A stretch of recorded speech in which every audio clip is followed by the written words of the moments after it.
दोस्तों, एक बार फिर से आपका स्वागत है और मैं आज लोकतांत्रिक देश में मीडिया की और मीडिया से जुड़े पत्रकार की बात करूंगी। लेकिन सबसे पहले मैं बात करती हूं मीडिया की। किसी भी लोकतांत्रिक देश में मीडिया को चौथे स्तंभ के रूप में जाना जाता है। 3 स्तंभों की बात करें तो वो होते हैं लेजिस्लेचर, एग्जीक्यूटिव और जुडिशरी, विधान पालिका, कार्यपालिका और न्यायपालिका।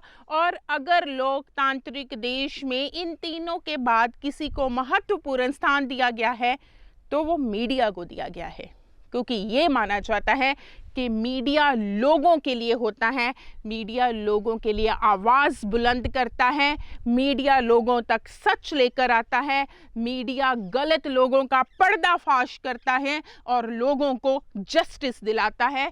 जब कहीं पर भी लोगों की आवाज़ को दबाया जाता है ना, तो मीडिया है जो उस इंसान की आवाज़ को बुलंद करता है।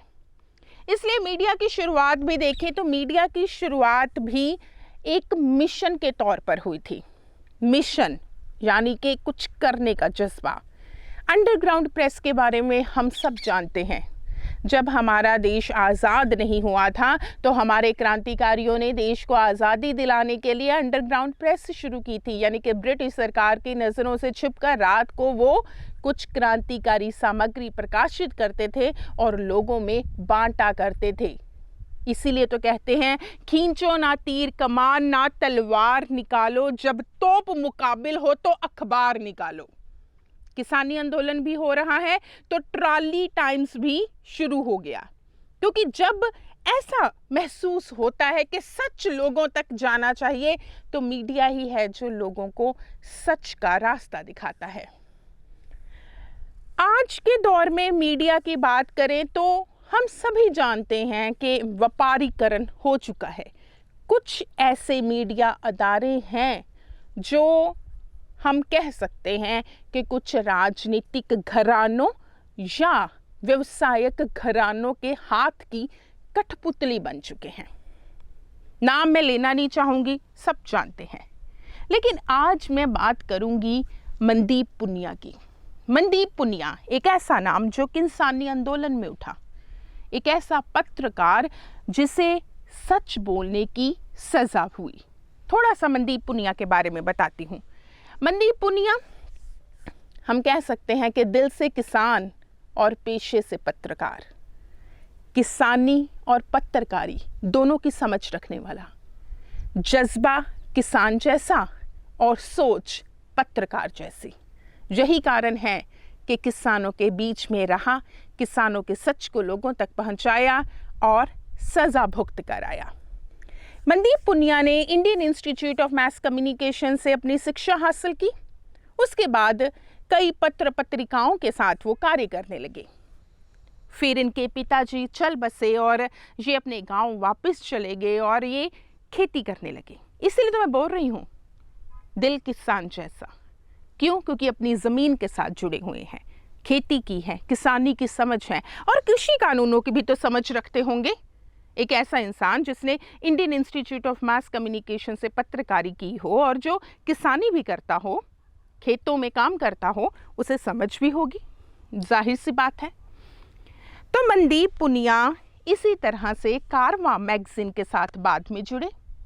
स्वतंत्र पत्रकार है, इसीलिए बहुत सारे घटनाओं, बहुत सारे हम कह सकते हैं कि मुद्दों पर ये बेबाक होकर बातचीत भी करते हैं। तो इसी तरह से जब किसानी आंदोलन शुरू हुआ और जब किसान दिल्ली की सरहदों पर बैठ गए तो मनदीप पुनिया भी उनके साथ ही थे।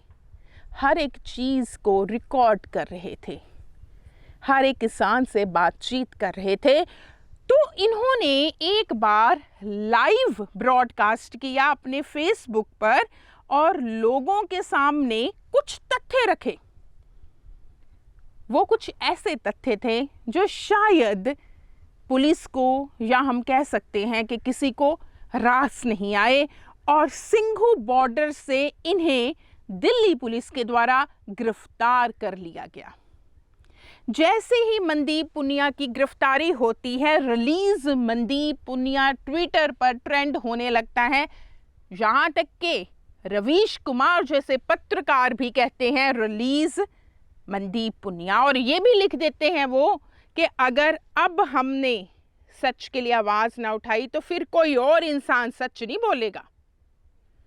तो इस तरह से सारे पत्रकार भाईचारा ही नहीं, आम इंसान भी मनदीप पुनिया के लिए खड़ा हो गया। तो इनको जमानत पर छोड़ दिया गया। जैसे ही इनकी जमानत होती है, एक और सच ये लोगों के सामने लेकर आते हैं। मनदीप पुनिया खुद अपनी वीडियो में बताते हैं कि उन्हें मारा गया। जब एक लोकतांत्रिक देश में हमने बोल ही दिया, लोकतांत्रिक देश में विचारों की विभिन्नता होती है और विभिन्न विचारों पर, विभिन्न चीजों पर सबकी एक राय नहीं हो सकती, ये जाहिर सी बात है। तो इसलिए जब अलग अलग मुद्दे होते, अलग अलग राय होती है, तो उसे दबाने की बजाय क्यों ना कितनी खूबसूरत, अब जैसे कोई बाग होता है, उसमें एक रंग के फूल थोड़ा अच्छे लगते हैं, सारे फूल अच्छे लगते हैं। अगर विचारों की विभिन्नता है तो कोई और उसका सलूशन निकालना चाहिए, हमें थोड़ा सहनशील बनना चाहिए। लेकिन उसने जब ये कहा कि उसको पुलिस के द्वारा मारा गया और उसने अपनी चोटें भी अपने जिस्म पर दिखाई, तो वाकई ही एक बार फिर से मीडिया से जुड़ा हुआ इंसान ये समझने लगता है कि क्या मैं सच बोलकर फंस तो नहीं जाऊंगा। तो मनदीप पुनिया ने पत्रकारी को मिशन के रूप में जो इन्होंने शुरू किया, तो जेल में भी ये करते रहे पत्रकारी। इन्होंने अपनी शरीर के विभिन्न हिस्सों पर कुछ ऐसे नोट्स लिखे हैं, जर्नलिस्टिक नोट्स लिखे हैं, जिन्हें वो धीरे धीरे अपनी पत्र पत्रिकाओं में प्रकाशित करेंगे या अपने फेसबुक पर लाइव होकर बताएंगे। तिहाड़ जेल में उन्हें रखा गया था, उन्हें मारा गया था, लेकिन एक चीज़ उन्होंने नहीं छोड़ी और वो थी एक मिशन के रूप में काम करने वाले पत्रकार की पत्रकारी। वो नहीं उन्होंने छोड़ी, वो लिख कर लेकर आए हैं। लेकिन मुद्दा ये है कि जो मीडिया है ना, ये बहुत इम्पॉर्टेंट पार्ट है हमारी सोसाइटी का। मैंने भी पत्रकारी की हुई है और मैंने पढ़ा हुआ है ये कि जब किसी इंसान के लिए न्याय के सारे रास्ते बंद हो जाते हैं, जब किसी इंसान के साथ चारों तरफ से अन्याय हो रहा होता है, तब एक चीज़ है जो आपके लिए खड़ी होती है और वो मीडिया। जब मीडिया से हम सब आम लोगों की इतनी अपेक्षाएं हैं, इतनी उम्मीदें हैं, तो आज मीडिया अपने मिशन से प्रोफेशन कैसे बन गया? क्योंकि पत्रकार में रहने वाले या इस क्षेत्र में आने वाले बहुत सारे पत्रकारों पर उनके चैनलों का दबाव होता है, पैसा ये चाहिए सबको। तो इसलिए अगर कोई स्वतंत्र पत्रकारी करता है, कोई मिशन के रूप में पत्रकारी करता है, तो बहुत अच्छी बात है, बहुत अच्छी बात है कि इस बार मनदीप पुनिया के पक्ष में भारत खड़ा हुआ। नहीं तो ऐसे पत्रकार कब आए कब गए पता भी नहीं चला। तो आज की रिपोर्ट में हम सलाम करते हैं मनदीप पुनिया को, जो पत्रकारी के मिशन के और उनके जज्बे को जिंदा रखते हैं। सलाम मनदीप पुनिया। आज की स्टोरी में इतना ही, फिर मिलेंगे, कोशिश करेंगे बेबाक बात करने की।